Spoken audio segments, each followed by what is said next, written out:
Welcome back to Bombastic Nation and Ting and Ting and Ting. Back with some more vibe for you, you know what I mean? And somebody requested this about a week ago or something like that, you know what I mean? And I had some other stuff in front of it that was requested, so I got to that. So now I'm getting to this one here. This one is called Geography Now Israel. And you know, I hope you guys are doing great out there. I hope you are going out there, shaking the hand of a stranger. And if you can, love a stranger too, man. Because, you know, we're all humans. So we're not that strange to each other. And without talking too much, let's YouTube and simmer.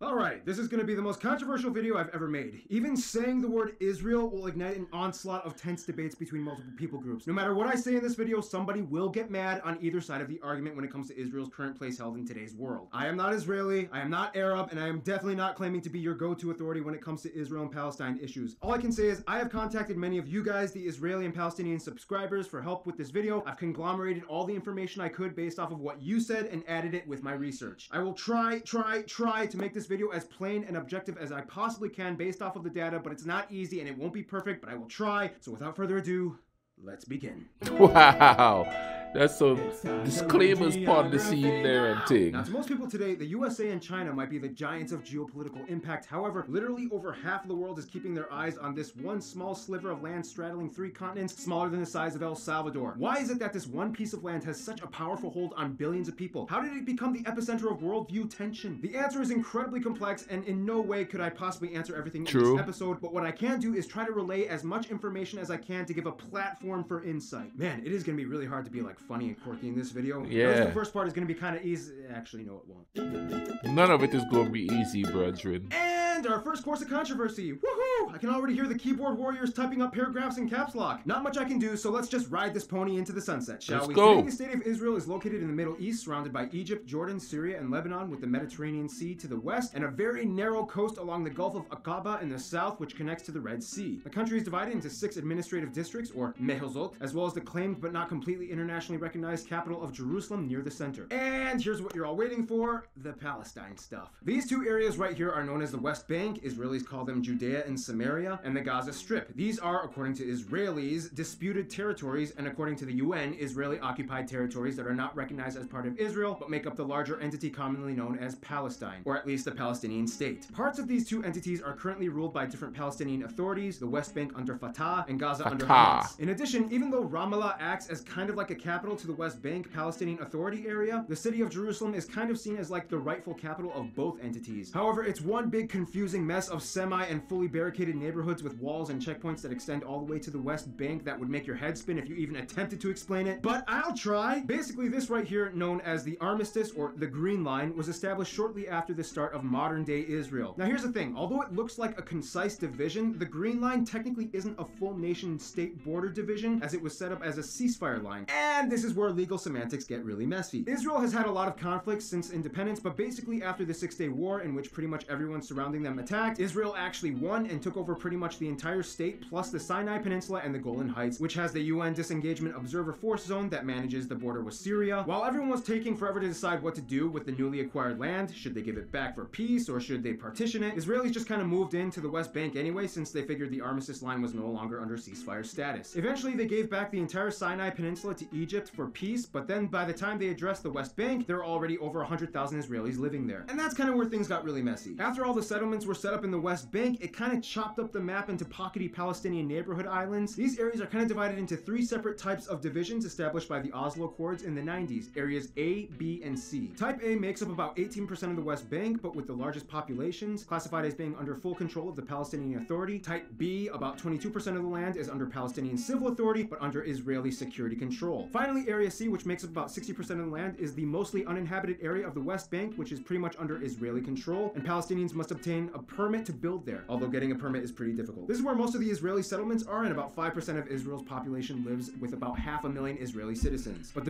you know, I'll be honest with you. Is this religious? Is this cultural? Is this traditional? Or is it a combination of all of it? And like he said, I'm not Israelite. I'm not Palestinian. I'm not real versed on this situation there. But is it a combination of everything? Because after a while, when people fight for centuries, they kind of, and that's all over. That's not just there. They kind of lose track of what it is they're fighting for. Now we know it's land. You know, the physical part of it, we know it's land. But is there that underlying cultural, traditional, religious stuff going on there too? And I think there is. And like I said, I'm not real versed in it because everybody's just human, man. You know what I mean? Everybody wants to live somewhere and everybody wants to live in peace. You know what I mean? And you want to chill, you want to raise your children, you want to date. You know what I'm saying? And thing. And I'm not going to take one side or the other. I am going to take the human side, though. Human beings, both sides. That's the side I'm going to take, the human side. Because as much as places have taken over, like the African slaves and all that, and they kind of made them out to be like animals or something, we all know that's not true. You know what I'm saying? So it's all human beings. You know, we're more same than we are different. Everything that's different about us all over this world is taught to us. If you put like a bunch of children playing together of different races and ethnicity and nationality, them children will play and get along, and they'll even teach each other games from each culture. Because growing up on an island, I'm gonna babble a little bit here, just excuse me. Growing up on an island, we got a lot of tourists coming, you know what I mean? And they bring the children with them.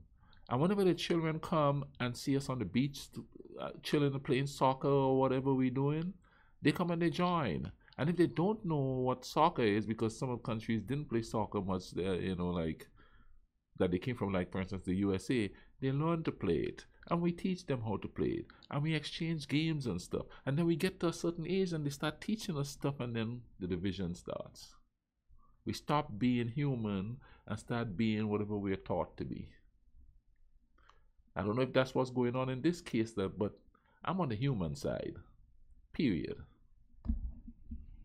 The biggest issue, finally, Jerusalem. Why is Jerusalem so important? First of all, Jerusalem was completely annexed after the Six-Day War, even though it was split previously by the Green Line. They tried to establish a very carefully structured, religiously sensitive format that allowed the three major religions to kind of each grab at Jerusalem, giving pre-1967 Arab residents in East Jerusalem and their descendants permanent residency status and the ability to apply for citizenship. However, to this day, the move is still not well received, and the majority of UN member states do not exactly recognize the annexation, as most of them believe that Jerusalem should be under international status. And in terms of why everyone makes such a huge fuss over Jerusalem, well, in the shortest way I can answer this, it contains the holiest site to Jews and the third holiest in Islam, the Temple Mount. What is the Temple Mount? Well, according to what we know from ancient recorded history from both internal and external sources, this place was the claimed site of the first and second Jewish temples thousands of years ago, until it was destroyed by the Babylonians first and then rebuilt only to be again destroyed by the Romans. Then it was made into a temple for the god of Jupiter until the Umayyads came in the 7th century AD and built the Dome of the Rock, which is a shrine, not a mosque, the Dome of the Chains, which is a prayer house, not a shrine, and the Al-Aqsa Mosque, which is a mosque. To the Jewish community, the dream is to one day rebuild the Jewish temple a third time on the Temple Mount, but yeah, unless something absolutely insane and globally unprecedented happens, the Muslims would probably never let that happen. And then you get into the Bible and the prophecies. It's very complicated. This episode is so complex. What have I gotten myself into? Okay, so that kind of covers most of the administrative confusion, I think, but honestly, one thing you have to understand is that outside of Jerusalem, the country is actually pretty chill. It's weird, but Israel is like a place where everyone can be friends if you just don't talk about that one thing. Otherwise, the largest cities outside of Jerusalem are Haifa and Tel Aviv on the coast, and the busiest airports are Tel Aviv International, Eliat Ramon, and Haifa Mikeli International. As a holy site for the three Abrahamic religions, there are too many places to list in terms of notable sites and landmarks, but some of the top ones... See, I'm gonna stop it here, and it goes back to the same thing that I spoke of in another video. You expect people to be so different from you until you talk to them and certain things aren't brought up to cause a conflict between you two. You just deal with each other as human beings. You know what I'm saying? I hope that's making sense and people aren't getting offended and human.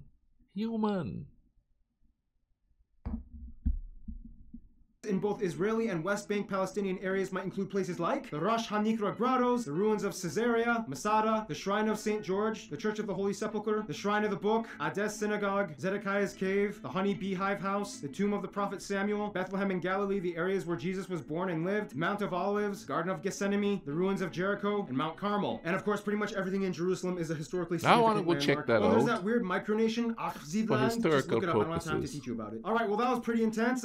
Luckily, this next segment will be pretty easy. Not much to argue about when it comes to dirt and plants, right? Former Prime Minister Golda Meir once jokingly said, "Let me tell you something we Israelis have against Moses. He took us 40 years through the desert only to bring us to the one spot in the Middle East that has no oil." First of all, Israel is located in the region of the Middle East known as the Levant, or a strip of land bordering the coast of the Mediterranean known for having its unique semi-arid lush zones that harbors various types of flora and fauna. The country is divided into 4 main physical geographic regions: the coastal plains, where about 3/4 of the country lives; the central or Judean hills, mostly located in the north and west bank Palestinian regions; then there's the Negev desert in the south, and the Jordan Rift Valley, which surrounds the longest river in the country, the Jordan, that pretty much makes up Israel's entire eastern border. The tallest mountain is located in the disputed Golan Heights area, being Mount Hermon. Otherwise, within the Green Line, Mount Meron in the North District would be the tallest as well. The interesting thing is that the entire Jordan River pretty much is a byproduct of being located on the Dead Sea Transformed Fault System, which lies right where the African and Arabian tectonic plates meet. This means that Israel sometimes is subject to earthquakes, potentially destructive ones, on average about every 80 years. Right at the end of the Jordan River lies the Dead Sea, the lowest point on Earth, at over 420 meters below sea level. Wow. Rainfall is rare between May and September, which means water can be scarce. To combat this, Israel created a unique drip irrigation system in which water directly goes to the roots of plants with little evaporation. To this day, Israel has the highest percentage of recycled water usage, solar power per capita, and the highest density of eco-friendly companies. It came with a lot of difficulties though. They had to drain the swamps and replace them with citrus trees, terrace and spray the land, and change the irrigation canal flows to disrupt mosquito breeding patterns. After 20 years, the country officially became malaria-free. Even animals have seen a breeding resurgence, such as the Nubian ibex, oryxes, green toads, and the national animal, the hoopoe bird. Israelis might say that much of this agricultural innovation is attributed to... You know, when I think of Israel, I don't think of like animals and stuff like that, which is kind of weird. Because we're so busy talking about the other stuff, we're not talking about the natural stuff that's there, you know? The kibbutz program. It's hard to explain exactly what a kibbutz is. It's like a program that pulls all labor and resources together for the sake of social and economic flourishing. It's kind of like a hippie commune, but without the hippies or drum circles and crystals, and it has like actual government-funded motivation. Actually, now that I think about it, it's kind of like the anti-hippie commune. Anyway, not all Jews are kosher, but the ones that are avoid anything with pork, and Israel actually has the highest percentage of vegans per capita at around 5%. Nonetheless, Israel's economy is more heavily based on free enterprise and entrepreneurship, as well as the science and medical sectors. To this day, over 4,000 tech companies and over 80 of the 500 largest tech companies in the world have subsidiaries in Israel. With limited space for agriculture and industry jobs, they realized, oh shoot, we kind of have to like make money off of ideas. But what's a great way to grow revenue without having to take up much space? Research and programming! Today, Israel has one of the best environments for entrepreneurial capital in the world, since venture capital investments rose from 20 to over 500 in the 90s. Tel Aviv ranks as the second most important technological center in the world after Silicon Valley, and has the third most companies listed on the NASDAQ after the US and China. Your iPhone hardware, Google's innovations, Intel microchips, all these things have some correlation to Israel's tech sector. In addition, they are the 34th largest economy in the world by nominal gross domestic product as of 2016. This means amidst the controversy, Israel kind of moves forward in tech innovation. And that brings us to the climax of this entire episode. Who are the people living here and what is the story behind them? Here we go. Yeah.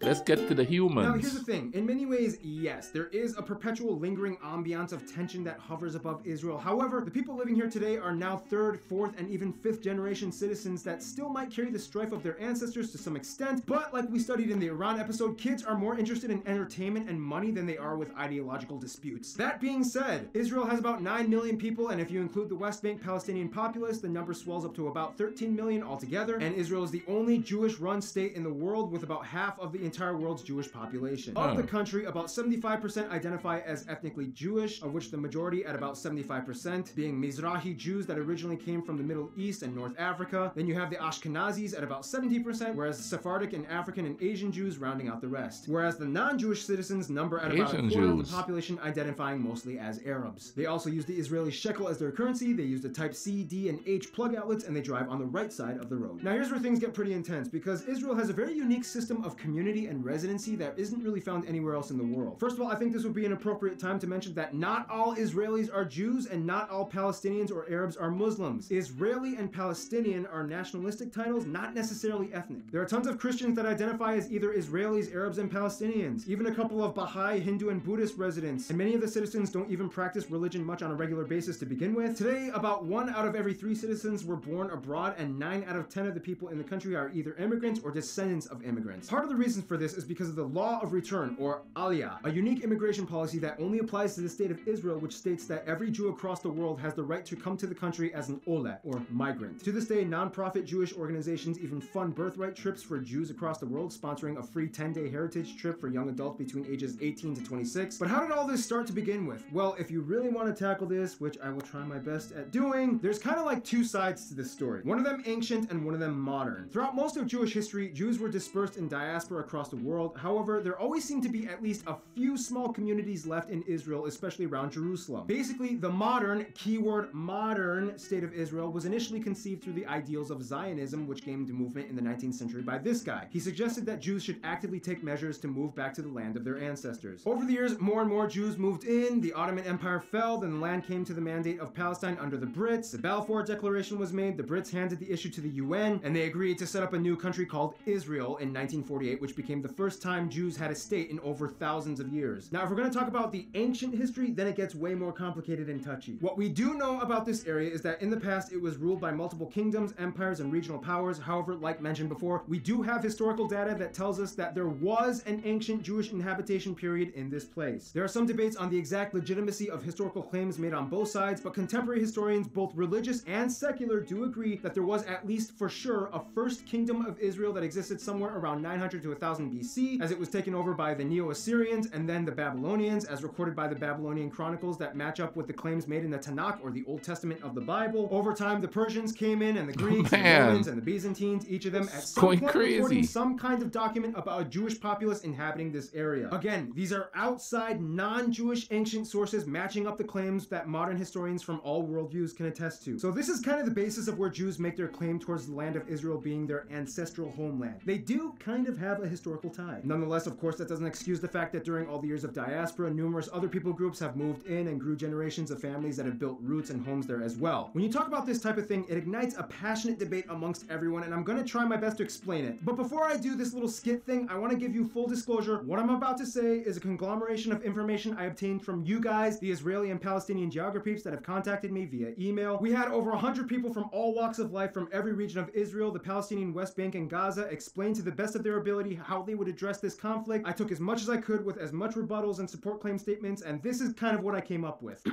Let's begin. Israelis, you have been disenfranchising our people with the world's longest military occupation, illegally grabbing land and subjugating our people to squalid conditions as you cut us off from resources and basic rights and privileges. We have offered to share 2-state solution peace treaties 5 times in the past with you. The Peel Commission, the 1947 UN resolution, the Arab League Summit rejection of land offerings in the late 60s, the Camp David Yasser Arafat rejections of the 90s, and the 2008 Mahmoud Abbas offer rejections, and you still keep saying no. We are trying to work with you. We keep saying no because ultimately this is the land of our ancestors, and we won't accept a Jewish authority, especially one that was forced upon the region by colonial powers of Europe and further assisted by United States imperialism. Well, this was the land of our ancestors too, and far before the rise of any industrialized European power, let alone a caliphate or Islamic authority. Our prophets, even before Muhammad, a Muslim at this point would probably say peace be upon him, lived in the area as well, and the Arabs, not all Muslims, but specifically Arabs, are the descendants of Ishmael, son of Abraham, as well as the true Muslim generations that lived and populated this area. Okay, that's a theological claim that we believe you believe. However, non-Muslims have a hard time believing it, considering that there are no full Quranic texts before the time of Muhammad to affirm his statements. Sure, maybe you are descendants of Ishmael, just like we claim to be descendants of Isaac, but they took over most of Arabia, not the Levant. And to us, it seems like the Quran was just inspired off of stories from the Torah, Tanakh, and New Testament in the Bible.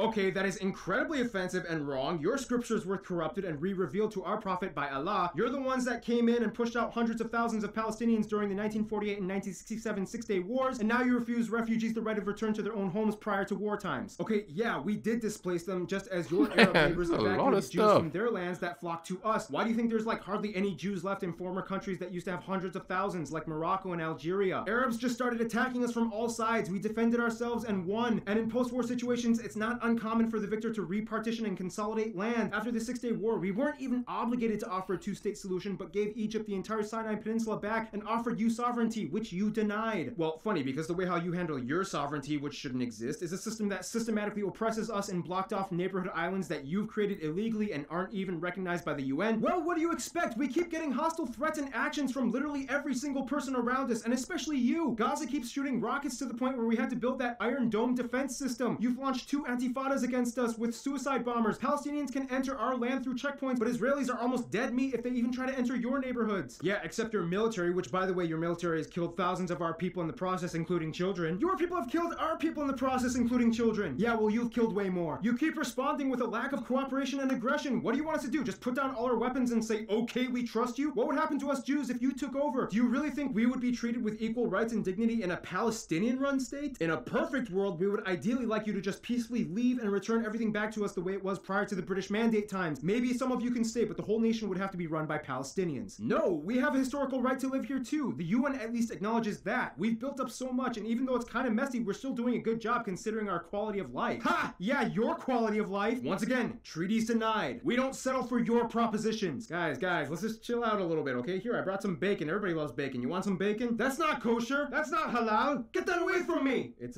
turkey bacon. Oh, okay. This changes nothing. Guys, that was literally like the hardest thing I've ever written in a script. More than the Colombia cartel thing or the Macedonia dispute thing. I'm actually looking forward to North Korea. That's gonna be a breeze. Anyway, I think it's important to note that this is just kind of like the dispute held by citizens that hold a strong sense of nationalism. Not all Jews are Zionists, and not all Palestinians want to deplete all Jews from the land. Sure, a sense of identity is still strong, but you have a society that is slowly becoming more and more secular and diversified rather than religiously stringent. The fact is, Israel is a melting pot. You walk down the streets of Tel Aviv or Haifa, you see whites, blacks, Asians, Arabs, Christians, Hindus, Buddhists, Muslims, and of course Jews. There is no one Jewish culture since so many of them moved from diaspora. I mean, a Moroccan Jew will be probably different from a Russian Jew, but overall you see universal customs like bar and bat mitzvahs, yarmulkes, the weddings with those chuppah canopy things. Everyone celebrates Hanukkah, Passover, Yom Kippur, Purim, Rosh Hashanah, and Israel is also one of the few countries that not only has a military conscription requirement, but also for men and women starting at age 18. They benefit from a highly skilled workforce and is among the most educated countries in the world, with one of the highest percentages of its citizens holding tertiary education degrees. Israel has the highest standard of living in the Middle East and has one of the highest life expectancies in the world. Israel is also the only country in the Middle East that protects and gives rights to the LGBT community. Otherwise, some notable people of Israeli descent might include people like Natalie Portman, Gene Simmons, Bar Raffaeli, Ilan Ramon, Gal Gadot, Mayim Bialik, Nobel laureates Shimon Peres, Yitzhak Rabin, the first Arab Supreme Court Judge Salim Jubran, Guy Osieri, Golda Meir, Arnan Milkan, Omri Kaspi, Sharon Cohen, Yael Arad. Also, Albert Einstein wasn't an Israeli, but he was once offered the position of president of Israel, but turned it down. There's also a lot more we could discuss, and I'm sure I missed out on a lot, but this video is already getting pretty long, and we gotta finish with the final lap in this Israeli-a-thon, shall we?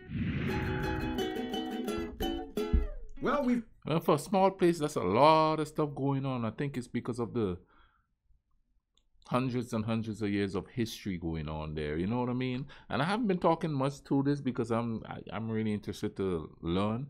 Anything that you need, you have to add, or anything you have to say, especially for the people who are there, living there, you know what I mean, in these modern times, you know, comment down below, give me some insights today. If is everybody chilling, is everybody simmering down, you know what I mean, getting along and thing to a certain degree, I guess. Of course, we know that people will always emphasize the conflict, you know what I mean? The conflict sells. So, you know, the news here is always like, this is happening and that's happening. It's always a bombing or a shooting or something.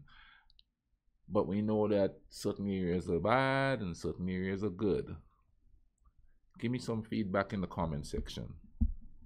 We've reached the last and final leg of this journey. Israel knows that it has a lot of tension daily, so in the half-past century, it's worked on kind of building up whatever diplomatic ties it could. First of all, India. Israelis love to travel there after finishing their army service, and President Modi was the first Indian premier to have visited Israel for a diplomacy talk. The two countries like to work side by side, especially on issues regarding the Middle East conflicts. In Europe, Germany and France and Russia seem to be the closest, as the largest number of Ashkenazi Jews migrated from these places. Many still speak the languages of their respective former homelands. Egypt and Jordan are the only two countries in in the Middle East that have begrudgingly reluctant diplomatic relations with Israel after signing peace treaties in 1979 and 1994. However, overall, most Egyptians and Jordanians consider it an on-paper only relationship and otherwise have generally unfavorable views of Israel. Turkic Muslim countries, however, like Kazakhstan, Uzbekistan, and Turkey, all have diplomatic ties and embassies, mostly in Tel Aviv. Turkey was actually the first Muslim-majority country to recognize Israel's statehood, and even though recently there has been a little bit of political strife, the two still do business and trade like regular. But out of all of them, Azerbaijan is probably the closest. Not only do they have great trade and business and technology and oil and gas, but many Azeri Jews have either migrated or visit their families back in Azerbaijan annually. Nonetheless, no surprise, the USA is probably the closest friend. The USA has played a key role in the development and maintenance of Israel. The US has the second highest Jewish population after Israel. Many Jewish Americans have moved to Israel and have dual citizenship, and they cooperate on almost every level of business, military, and trade. In conclusion, over half the world seems to have an opinion about this small sliver of land that seems to have more drama than you can imagine. There is no quick solution to any of the issues currently at stake, and nobody knows exactly what the future is going to look like. Again, I'm not one to speak authoritatively on any of these issues, but what I can say is that listening, even if it goes against the core of your carnal urges not to, listening is an incredibly powerful thing. We should all start listening. Stay tuned. Italy is coming up next. You said it, my brethren. There's a reggae song by a reggae artist called Luciano. And the title of the song is Your World and Mine. It's my world and yours. I'm going to flip it back. But the song is actually Your World and Mine. It would be in such a cool world. It's got all this cool stuff that we need to, that we should learn about. You know what I mean? It should be easier for us to travel to places and chill out and learn about it and talk to the people and not be judged and not be, hit by all this nationalism. Oh, I'm better than you, you're better than me, blah blah blah. No better. It's all humans. You know what I'm saying and thing? I would love to just freely travel. Hey, I want to go to Iran and check by boat. I want to go to Israel and check by boat. I want to go to Russia and check by boat. I want to go to Switzerland and check by boat. You know what I mean? Just suck in all the culture and stuff that's there. Suck in all the history and stuff that's there. That would be a cool world without any kind of craziness coming up to disparage the situation, the enjoyment of the situation. I don't know, man. I'm telling you, go out and love a stranger. I am going to put the link in the description for this video. Go check out this channel, man. They got all kinds of good stuff there. If you don't want to have the interruptions and stuff that I do here, just to babble a little bit. Like I said, I didn't talk very much during this one because this is something I'm learning it too as I go along. And like I said, drop in the comment section. Tell me hit a brethren up with some vibe. You know what I mean? And thing. Let I man know. Let's get to know each other. Let's get to know each other. I used to live in New York and I worked for a Jewish gentleman. And so a lot of his family was actually from Israel. They had the accent that you could tell English wasn't their first language. So, I worked for them and just like us, just like me. They had a little bit more money, but more money don't make the human, does it? The human make the human. Anyway, man, take care of each other, okay? Try a little love in this here place. Cool runnings.